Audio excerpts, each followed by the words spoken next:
action here in the studio. Righty can't watch. And that will be mirrored up and down the land as England finally win a shootout. I've got mental. In the World Cup. Running orders getting ripped up. Confetti everywhere. England into the last 8.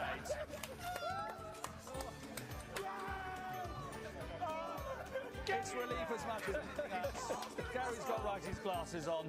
And this is the way the quarter-final lineup looks. Uruguay against France and Brazil, Belgium. What a game that will be on Friday. Sweden, England and Russia, Croatia on Saturday. The England heroes, Jordan Pickford and Eric Dyer. They're with Gabriel Clark.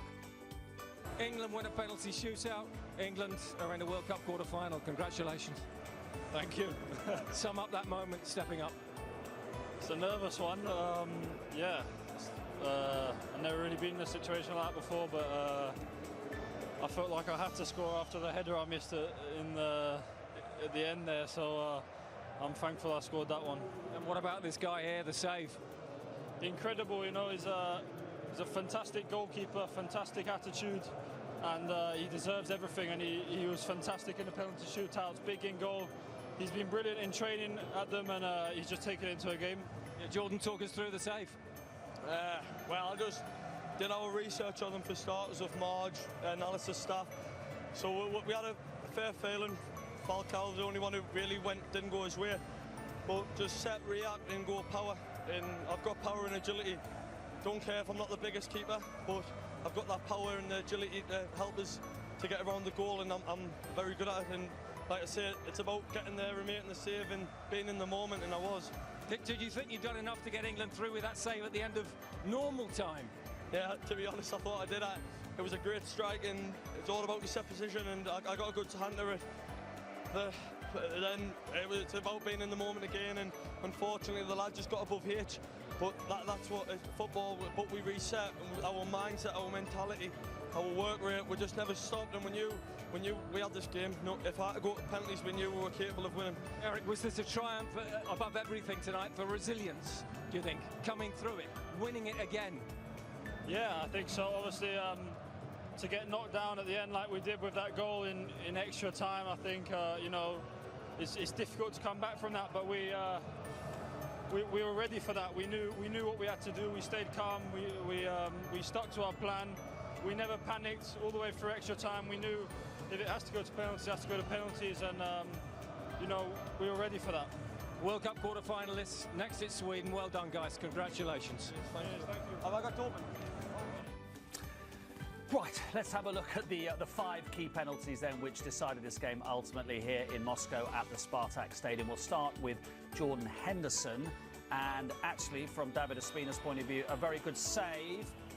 I suppose you could argue, Gary, was the sort of height the goalkeeper wanted, but he made very good ground across there. It was more that he telegraphed it a little bit. He sort of set it out to put it that way with his body shape, and Ospina read it. You've got to go higher if you're going to do that, to be honest with you. And then England are on the back foot here. England really are on the back foot, and they get the break there, don't they, when Uribe hits the bar. Like we're talking about going high, he's gone for power and he's tried to go for precision in that side there. If you miss kick that, it's either going over or it's... Brilliant from Trippier, that. That's a big penalty, that, because that's the one. Missed that, they've got one to win it, so... And now we're into sudden death, effectively. What a save. Again, that's a great save. Really. He's not high enough, it's not in the corner enough, and like you said, he's got the agility. And I know a lot of people are talking about goalkeepers coming off the line, but actually you can see he had one foot on the line, didn't he? As the ball was hit, and then the pressure is on Eric Dyer to win it. And he gets a hand on it, Ospina. Just get a little something on it. Who cares? Yeah. To be honest, he should have done better without Ospina, but I'm not too fast. And then there's the bundle, there's the relief, that's what it means. And this is what it could mean, because you talked about the mentality making or breaking this team potentially. Yeah, absolutely. And I think even in his interview then, Jordan Pickford, when he was saying we knew they had the game, and I wish he'd have told us that going into extra time, and then we could have calmed down a bit. But I think that there is that belief going through the team now. So it's easy to say after when you've won, but I genuinely believe that those players, yes, they had that dip in extra time, and then we've going in, we've thought maybe they're losing it a little bit, but we said at half-time they could come again in the second half of it, and to be fair to them, they took it right to the end, and the penalties were brilliant. They've put themselves right through it by conceding that last-minute goal, but having come through it the way in which we have, in terms of winning on penalties, they'll come out of it better than they would have done if they just won 1-0 with a mature, professional, really good performance it was.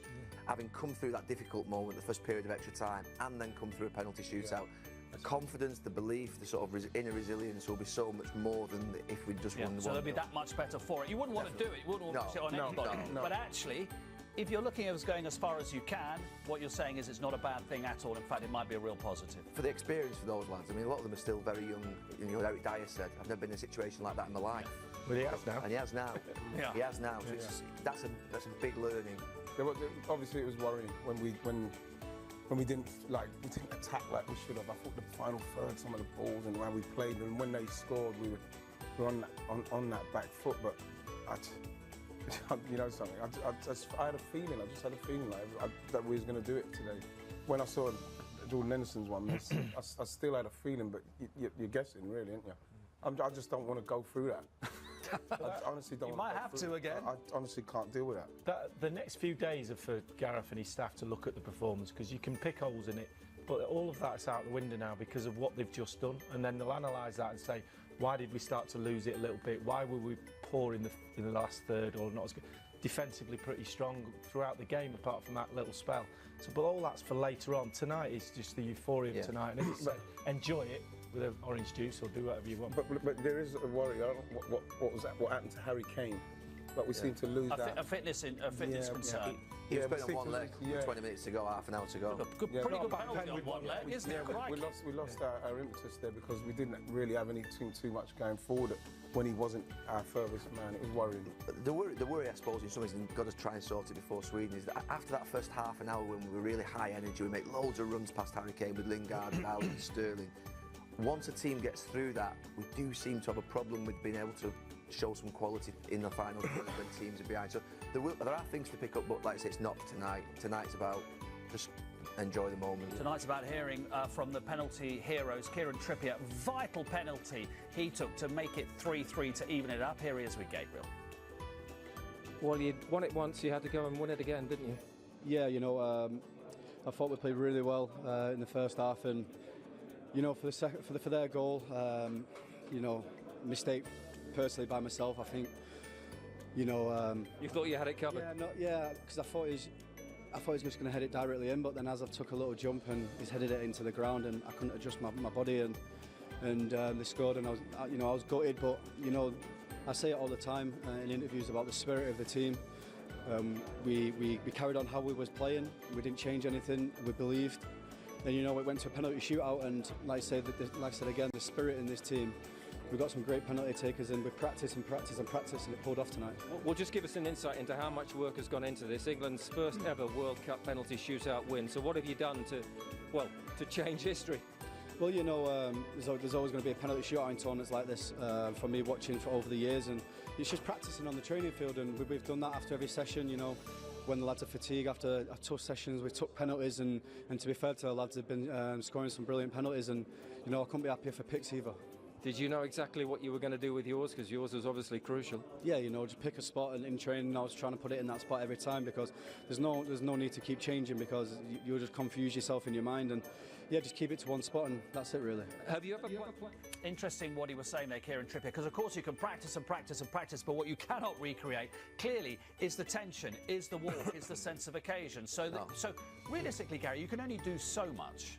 No, and there's some players when they're walking up to a penalty, you don't want any player to miss and be the person who obviously costs in some ways. But then when he walked up, we thought, oh, he's had such a brilliant tournament. He's been magnificent, him. I thought before the tournament it'd be safer to go with Cahill at centre back and put Walker on the right, but he's been absolutely wonderful, game in, game out, and he's stood up every single time, and he's growing and growing and getting better and better. Now, delighted for him. You're going, please don't miss. You don't miss. You don't miss. I'll tell you what you see when you're seeing a penalty shootout, you look for things that people do. And when Jordan Henderson was coming up for keeping the ball up, it just worried. I just no. I know it might be something to do with steadying the nerves and that, but I was thinking, I'd rather see him with the ball focusing on that. He's doing the keep you up. Did it send the wrong message? I don't know. It sent the wrong one to me, and then he missed it. You know, and so it really frightened me. You look for little things like that when people are taking the penalties, but you know, like I say, you know, it doesn't matter really now. Gareth Southgate will be a relieved and happy man. We're going to hear from him in a couple of moments' time after this break as England win 4-3 on penalties. That's what it means to him and his staff. England into a World Cup quarter-final this weekend. Heroes wherever you look for England this evening.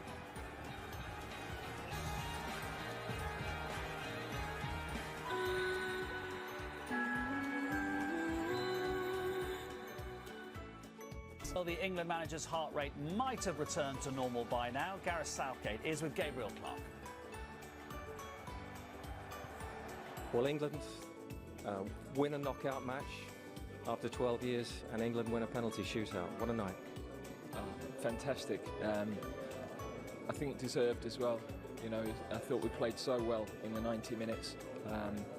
We've shown incredible resilience to come back from, you know, huge disappointment on the final whistle, and kept our calm. And it's huge credit to all of the players and every member of staff, because so much work has gone on to winning the way we did tonight as well.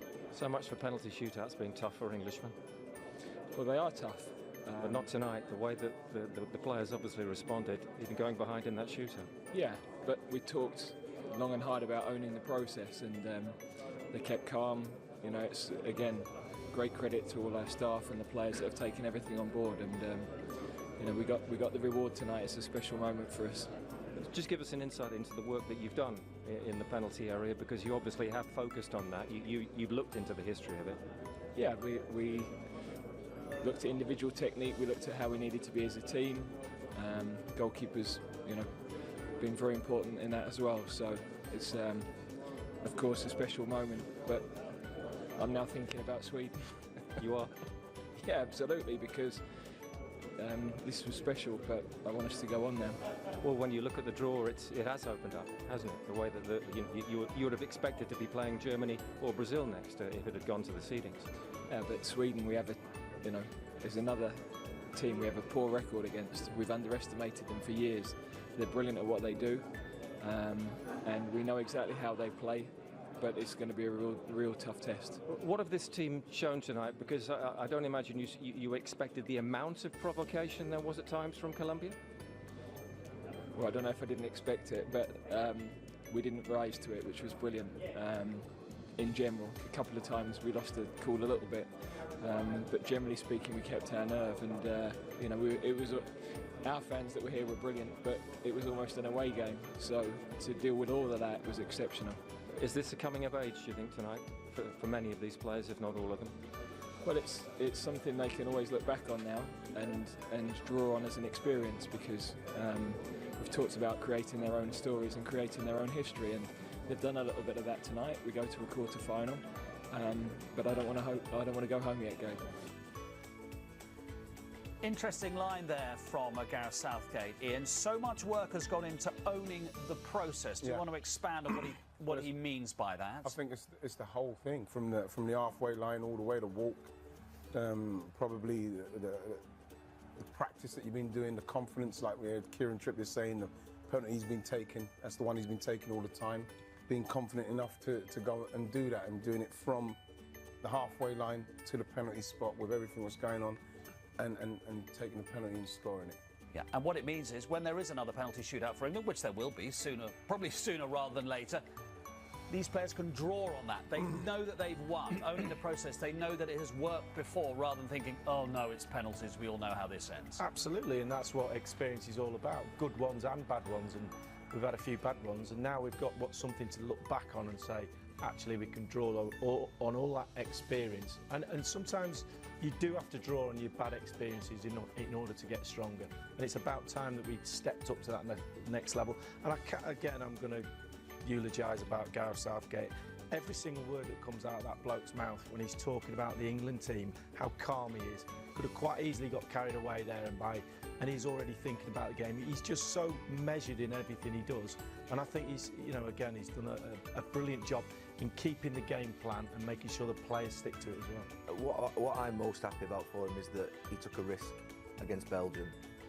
and he believed in his approach. And sometimes when you have the right approach, you sometimes don't get the results that go with it. Tonight, if we'd have lost, people would have said, you know, planning to go ahead, getting carried away, defeat against.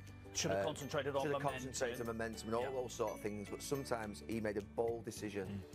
He made a risky decision, and it did bring with it some sort of. There was an opinion, a sense of opinion from a lot of people saying it's the wrong decision. He's now justified. He has a quarter-final against Sweden versus a quarter-final against Brazil. Now, Sweden are a dog of a team to play against, and it'll be tough on Saturday. But they haven't got Neymar, they haven't got Coutinho, they haven't got Jesus, they haven't got those players to come off the bench. Firmino, you know, they haven't got Zlatan. You know, what I'm saying to you is that now he's believed in his approach and he's now got the result that goes with it. And that doesn't always happen for a coach, and he deserves it. And does this now mean that whatever happens on Saturday, this has now been a successful World Cup because England have reached the quarter-finals? Yeah. Well, yeah, of course, because, you know, people before that, they were just talking about it was only Tunisia and it was only Panama, but you just beat what's in front of you. I didn't like Gary said about Belgium, but now we've beaten the Colombia side. Yes, they didn't have their main player, but we're there. I think we should, like Dicko was saying, just be in the moment of where we are now. Let's deal with Sweden now. You know, I think it will be a successful World Cup simply because we've won a penalty shootout and won. We've got something to take from it, but we've still got another step. It will be successful, but if we go out against Sweden, it'll be always that little thing now going. I'll be going. What if? Because it opened up after the Belgium game, and now we're in a position where we can, not the final, just look at that next quarter final and go one more game. Sweden. It will be. Gary's right. It will be horrible to play against them, but they won't like playing against us. Make no mistake about that. OK, the players have gone back out onto the pitch at the Spartak Stadium and they're applauding the England fans who were seriously outnumbered by the colourful Colombian support this evening. But it's the England fans who've enjoyed themselves in Moscow and wherever you are.